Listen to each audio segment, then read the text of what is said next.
victory.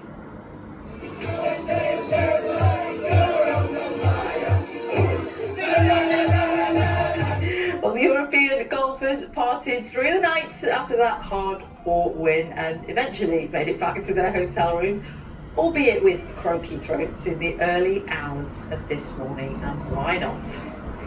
Our sports editor Dan Ryder looks back now at what has been a memorable night. They've kept hold of one of golf's most cherished prizes, but only just. This what it meant to Europe to win the Ryder Cup for the first time on American soil since 2012, having held off an astonishing US fightback amid unbearable tension at Bethpage. Well, they made hard work of it, but after one of the most dramatic days in Ryder Cup history, Europe can celebrate. One of the greatest challenges in the sport has been accomplished. A triumph for them and their captain. It's hard to put into words, everything I asked that they did. They believed in the plan. We had a great team around us, the vice captains.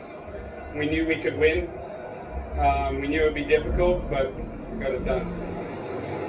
This was a decisive moment. Late in the afternoon and amid an American revival, Ireland's Shane Lowry holding his nerve on the 18th to halve his match and take a relieved Europe to the 14 points they needed to retain the trophy.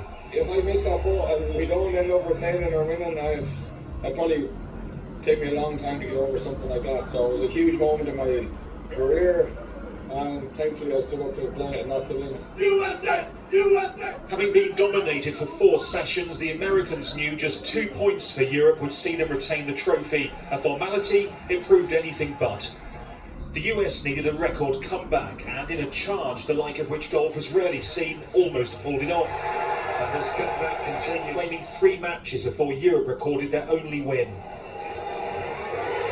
The points. But with the holders appearing on the brink of collapse and their fans fearing the worst, Lowry came to the rescue before Tyrrell Hatton finally got the half point needed to ensure outright victory and put an end to America's dreams of a miraculous win.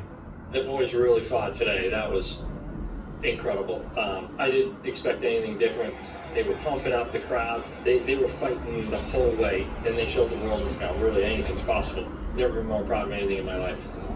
The fans, meanwhile, left to reflect on one of the most dramatic days in the event's 98-year history. Never in doubt, really. We had faith in the boys. Came out short, but what an effort, what a day. Doing this in New York and Bethpage, I feel it feels even more important, so I think it's really big. This is just the 5th time Europe's been able to celebrate winning the Ryder Cup on US soil. They've had to contend with much